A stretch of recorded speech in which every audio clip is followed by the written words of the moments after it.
O Via Justiça de hoje discute o aumento do número de roubos em Belo Horizonte, que dobrou em 5 anos. Nossos convidados, o advogado Luiz Carlos Abrita, especialista em direito penal, e o major Flávio Santiago, chefe da sala de imprensa da Polícia Militar de Minas Gerais. Numa parceria da TV Assembleia com a Mages, a Associação dos Magistrados Mineiros, o Via Justiça está começando.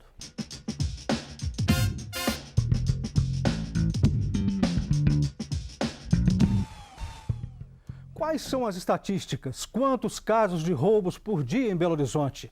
Quais as causas do aumento de roubos em BH, Major Santiago? Carlos, doutor Luiz Carlos.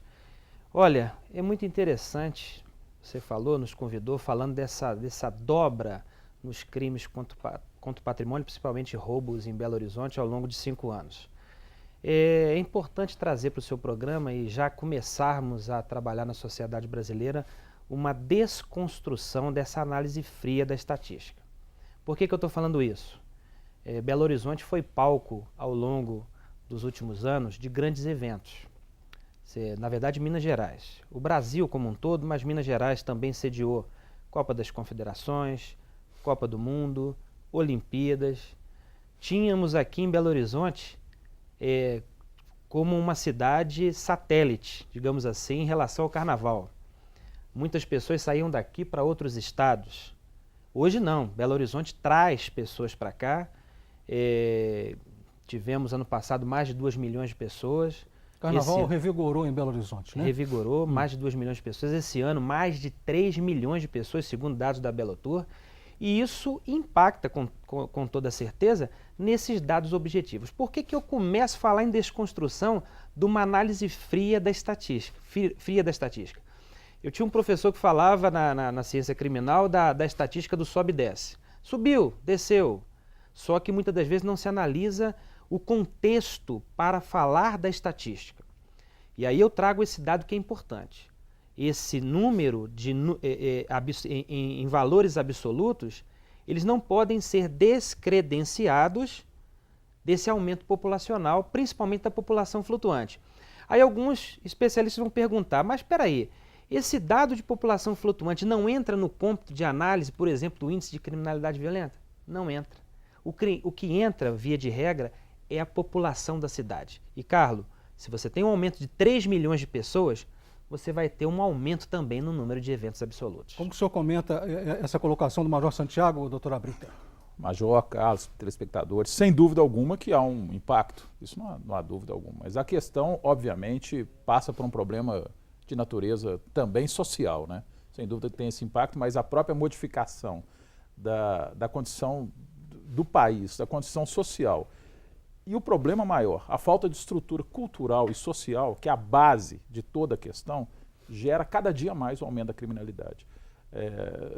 Informalmente, estávamos conversando antes, e é exatamente o grande problema desse aumento de criminalidade. Está se enxugando o gelo. Quer se colocar cada vez mais na cadeia, cada vez se prender pessoas, mas sem possibilidade de recuperação e sem se atacar a base. Está se colocando toda a responsabilidade no direito penal, na prisão, na polícia, mas o que interessa é evitar que isso aconteça. E para isso você tem que trazer um apoio social, né? De educação, de cultura, de oportunidade de emprego. Major, só para a gente lembrar os números, o senhor poderia citá-los, foram dados até da Secretaria de Segurança Pública, né? Fala em algo em torno de 26 mil casos para 46 mil casos ao longo de 5 anos. E eu não quero ficar só na estatística não, que é importante, o doutor Luiz Carlos lembrou bem, eu falei da estatística porque nós precisamos incorporar nessa análise o número de população flutuante. Claro. Porque se eu tenho uma frota de veículos, por exemplo, em relação ao furto de veículos, de 100 carros, e eu passo a ter 1000 carros, eu passo a ter um número maior de eventos. É isso que é importante que a nossa sociedade comece a refletir. Mas nós temos algumas outras considerações importantes. Por exemplo, a questão da adicção pelas drogas. A questão de inserção de novas drogas e que o doutor Luiz Carlos considerou muito bem. Nós temos o fenômeno do crack, hoje, muito presente na nossa sociedade. Nós não tivemos a descriminalização no país, mas tivemos a despenalização do processo. É verdade. Isso sim. E aí, com essa despenalização, o que aconteceu? A Polícia Militar, por exemplo, ela leva esse usuário de crack, que muitas das vezes retorna mais rápido que a própria viatura. E com necessidades fisiológicas muito grandes e que precisam de ações multifacetadas da própria sociedade, que acaba por repugnar esse cidadão, esse indivíduo que fica em situações deploráveis e que aumenta consideravelmente o número de roubos e furtos, por exemplo. Não, indo além do roubo e furto, os homicídios hoje em dia em Belo Horizonte têm relação direta, em sua maioria, e com a atuação brilhante da Defensoria Pública na defesa, relação direta com drogas, com venda de drogas, disputa de pontos, basicamente indo além do roubo e do furto, que também tem relação com drogas, para troca por drogas, para valores patrimoniais. Mas, efetivamente, os homicídios têm uma relação direta e isso é importantíssimo o combate social a essa questão. Nós vamos ver um Povo Fala feito em Belo Horizonte. Perguntamos até que ponto a população se sente desprotegida, o que deve ser feito para melhorar a segurança da população. Vamos ver. E por conta disso eu tive até que mudar de cidade para ter um pouco mais de segurança. A gente não está tendo segurança de andar dentro dos ônibus, vamos roubar dentro dos ônibus, nas ruas. Os nossos carros, qualquer vacilo que der, ele já entra, já vai levando os carros.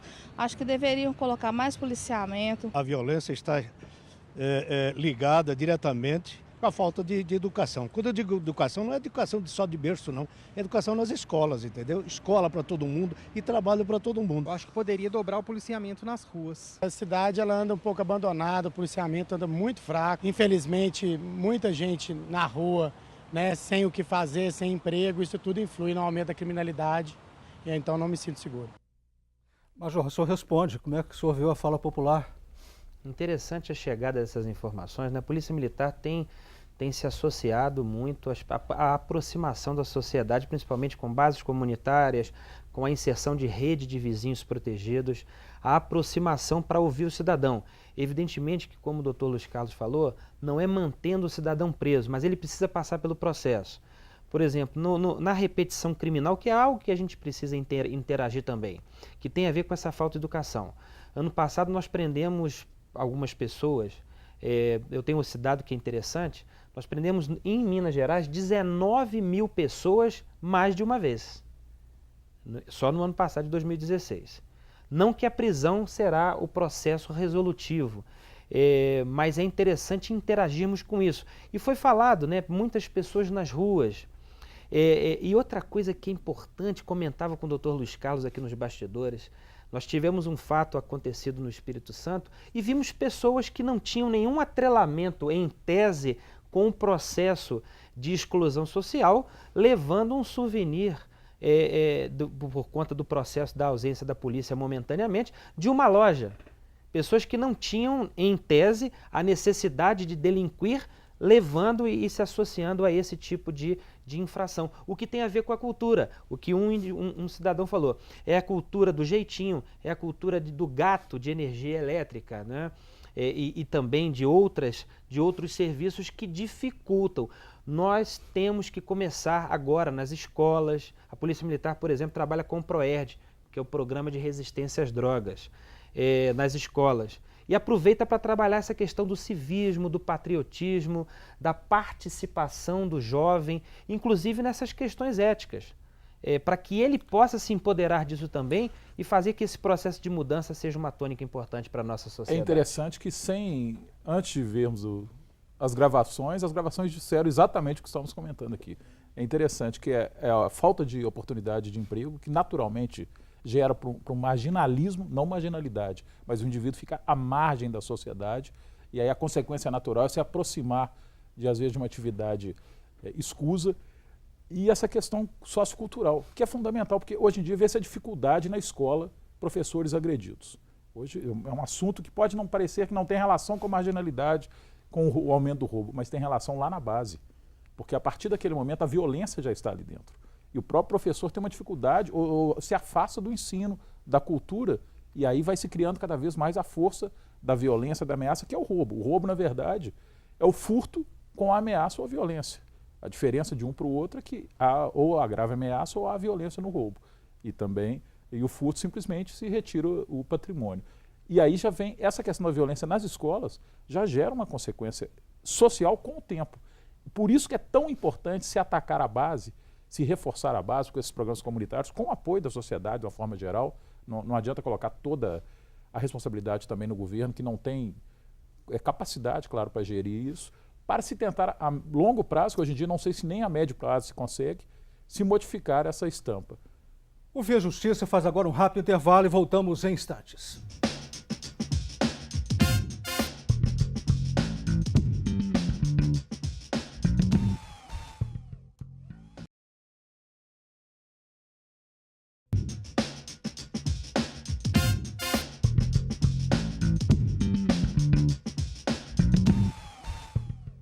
Via Justiça e o aumento dos roubos em Belo Horizonte, um aumento de 100% em 5 anos. Participam do programa o advogado Luiz Carlos Abrita, especialista em direito penal, e o major Flávio Santiago, chefe da sala de imprensa da Polícia Militar de Minas Gerais.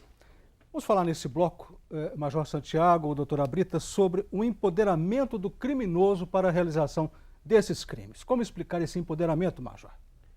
Bom, vamos lá. Se nós formos analisar na história, né, a questão da necessidade de punir, a necessidade do acompanhamento dessa punição, a necessidade da fiscalização desse infrator, mas também da responsabilização da nossa sociedade enquanto participante desse processo, né? Hoje em dia, o indivíduo, que muitas das vezes ele começa a carreira criminosa, infelizmente, com pequenos furtos, ele acaba tendo uma escola no momento em que ele é preso, ele passa a ter convivência com outros criminosos de maior potencial ofensivo. Nós não temos, na realidade brasileira, uma separação desse processo, fazendo com que, às vezes, um traficante, que ele não tem uma ligação. Eu tive a oportunidade de fazer uma pesquisa, depois vou até trazer para cá a publicação, tive a oportunidade de transformá-la num livro, e eu consegui um dado interessante do Paraná, que dos 107 mil presos por tráfico, 7 mil eram grandes traficantes, 100 mil eram pequenos traficantes. Mas, claro, evidentemente que há necessidade de tomar procedimentos quanto a eles. Não, e a lei de execuções penais, ela determina essa separação, né? Porque a separação não só por regime, mas também por periculosidade, por possibilidade de reinserção, porque isso é o sonho da lei. Mas, doutor Abrita, isso não acontece. Não acontece na prática. Então, quer dizer, a lei é uma letra morta? É uma letra morta. A lei de execução penal, ela, embora às vezes as pessoas criticam muito essa questão da evolução do regime, de se colocar em liberdade, ela é feita justamente na teoria, para que o indivíduo tenha a possibilidade de ser reinserido na sociedade. Se aplicasse o que está na lei, se fosse executado o que está na lei, teria uma possibilidade, efetivamente, do indivíduo retornar à sociedade. Mas ela, na verdade, na realidade, como bem disse o major aqui, todos são colocados na mesma situação e há hoje uma escola do crime, na verdade. O indivíduo acaba sem opção de sair, porque esse é o problema. Por mais que ele queira se recuperar, ele está envolvido pelo sistema carcerário ali. É complicada a situação. E não consegue se reinserir na sociedade. É muito difícil. O apoio ao egresso é praticamente inexistente. E esse é um problema muito sério. Hoje em dia, em que há o punitivismo, em razão talvez dessa violência, a própria justiça passou a ser mais severa, com aplicações de leis, maior número de prisões, aplicações de leis mais severas, justamente talvez em razão do aumento da violência. Hoje em dia, o grande discurso social na mídia social tem que ficar preso, tem que ser excluído da sociedade. E ninguém se lembra que esse indivíduo, um dia ele vai sair. E se não tiver oportunidade desse indivíduo ter um trabalho normal, trabalhar em qualquer empresa, ele só retorna ao sistema da marginalidade. Não tem outro espaço. É um problema sério que tem que ser resolvido. Os Estados Unidos hoje enfrentam um problema com da população carcerária. Da população carcerária. Exatamente. Um alto número de presos e realmente a questão dos egressos e sem saber o que fazer agora com essa fábrica que eles foram acometidos ao longo da história. Então, realmente, o encarceramento. Por isso que o modelo ele precisa ser modificado. E aí, em dois estágios importantíssimos, tanto na questão da educação, o monitoramento. Hoje, eu tenho uma teoria que é muito importante, e volto a falar na questão da adicção pelas drogas. Eu acredito que mais do que o combate, a Polícia Militar, para você ter uma ideia, em Minas Gerais, apreende mensalmente mais de 1 tonelada de droga, e aí valendo-se de maconha, cocaína, crack, êxtase e outras tantas. Faz um trabalho preventivo nas escolas, mas precisamos de ações mais eficazes em relação ao usuário ao usuário, inclusive com propagandas, com o empoderamento. Aí sim, nós não temos o empoderamento do criminoso, temos que ter um empoderamento das famílias. É o tratamento do usuário, né? Exatamente, para que ele também não favoreça. Outra coisa hoje, nós temos aí migrando um pouquinho para favorecer, nós temos instrumentos criminógenos hoje que favorecem muito a questão do crime.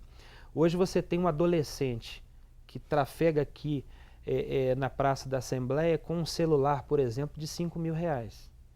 Ele vai à escola, por exemplo, não pode estar na escola com esse aparelho, ele tá com um aparelho de R$5.000.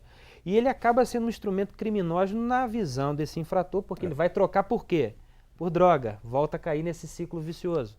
A questão da tecnologia é um problema sério também nesse aspecto, porque as redes sociais hoje em dia, embora elas tenham a possibilidade de potencializar qualquer situação, inclusive as situações pró-cadeia, ela também tem essa capacidade de permitir que se verifique onde o indivíduo está. E isso acaba também gerando um aumento da marginalidade e as pessoas não têm preocupação com isso. A exibição de toda a vida na vida social faz com, por incrível que pareça, colabora extremamente com aquele que tem a intenção de delinquir. Eu queria que a gente ainda falasse sobre esse empoderamento, sim, Major. Como o senhor falou, os senhores falaram, a situação carcerária leva a esse empoderamento, é uma das causas, né, desse empoderamento. É uma das causas. Aí eu fico aquela curiosidade, como que o policial, aquela guarnição, o comandante da guarnição, o soldado, vem a questão da repetência criminal. Não é reincidência. Reincidência é outro conceito. Claro. É a repetência. Aquele que é preso, como o senhor falou, antes da guarnição chegar ao quartel, ele já está solto. Como que fica o moral do policial nisso? O ânimo? É interessante. Nós trabalhamos muito a questão do arquétipo do herói para que o policial ele tenha essa certeza da necessidade dele para a sociedade e ele sim esteja empoderado para defendê-la.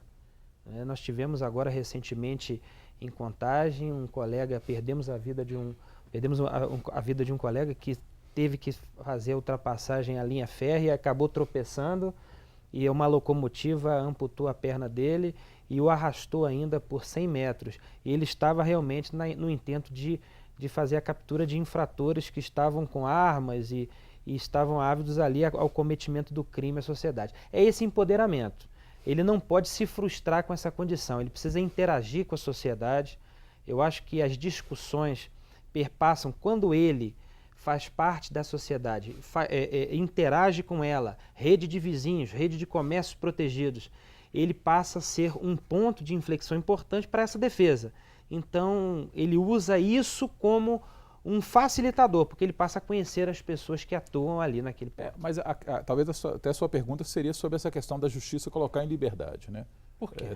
Pois é, mas aí também tem uma questão. Não adianta querer colocar toda a responsabilidade na lei, porque a lei é feita para aplicar para todos de forma... tratar os iguais de forma igual e os iguais de forma desigual. Então, se o indivíduo tem o direito da colocação em liberdade, naquela situação, você disse muito bem, ele pode ser um repetente, mas ele é primário, tecnicamente primário. Se é permitida a colocação dele em liberdade, a lei tem que colocar em liberdade. Porque o que se tem hoje em dia criado, na rede social em especial, é a responsabilização exclusiva da justiça. A justiça não faz nada. Não, a justiça toma as providências, mas tem que tomar providência dentro da lei. Porque se ela for contra a lei, ela também vai sofrer a sua penalização. Então a questão não é só a modificação da legislação. Isso não altera em nada. O maior fato é a lei contra o tráfico de drogas. Ela foi aumentada e a criminalidade do tráfico de drogas aumentou drasticamente. O Via Justiça faz mais um intervalo e voltamos em seguida com o bloco final do programa.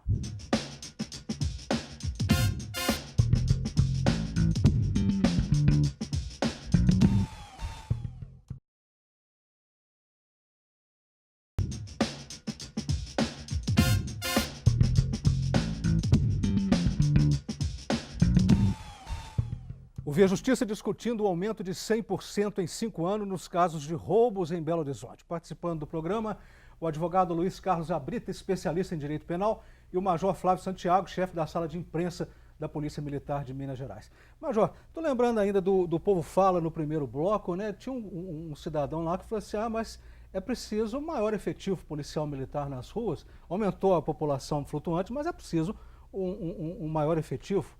Não está acontecendo isso, Major? A Polícia Militar tem mantido um efetivo de aproximadamente 43 mil homens.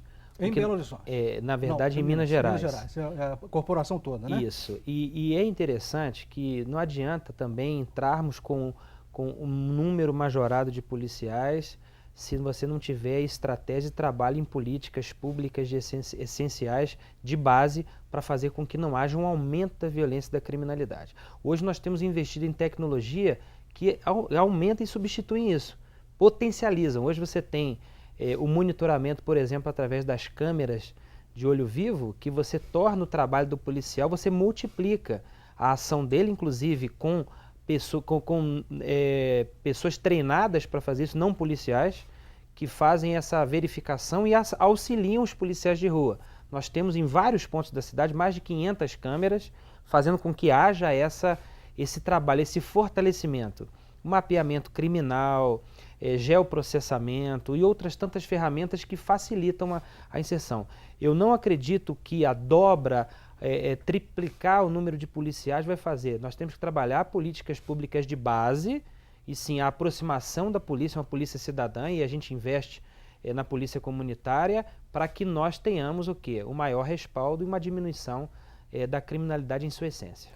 Doutora Brita, a demora em responsabilizar os criminosos favorece de alguma forma os crimes de roubo? Não. Quanto tempo é essa demora? De quanto tempo?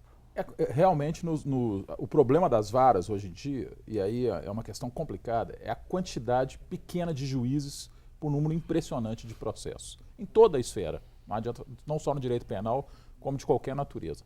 Claro que essa demora tem as consequências, que são a colocação em liberdade, eventual prescrição, ou eventual possibilidade do indivíduo em liberdade voltar a delinquir. Mas, efetivamente, o que se precisaria seria uma maior estruturação da justiça com um aumento considerável do número de juízes. Hoje em dia são, no Brasil inteiro, cerca de 7 mil, que é algo absolutamente mísero diante da situação. Essa pergunta tem relação com o sentimento de impunidade, outro dado para empoderar o criminoso, né? Sem dúvida alguma, sem dúvida alguma. O sistema, na verdade, e aí é o sistema de uma forma geral, sem qualquer crítica a qualquer governo, ele deixou de atacar as principais questões, que são educação, saúde, segurança, que passa pela justiça. Se essas bases estiverem fortes, efetivamente se diminui consideravelmente a violência. Major, a polícia sempre orienta não reagir em caso de assalto. Por quê? Porque a reação, e a gente volta a falar na questão da droga, muitas das vezes o indivíduo alterado psiquicamente por questões de adicção pelas drogas, ele tem uma reação muito grave. Então é mais interessante que você faça, não num olhar focado, mas numa percepção difusa de características, tatuagem, vestimentas, para que a polícia militar, que é técnica nesse tipo de abordagem, é preparada para isso, possa fazer com segurança. Muitas pessoas perdem a vida por conta de um celular ou por conta de uma reação que poderia ter sido postergada e deixada para que os experts possam fazer isso. Doutora Brita, Major Santiago, muito obrigado aos senhores pelas participações. Eu que agradeço. Obrigado. O Via Justiça de hoje termina aqui. Este programa é uma parceria da TV Assembleia com a Magis, Associação dos Magistrados Mineiros. Nosso e-mail, viajustiça@magis.com.br. Até o nosso próximo encontro.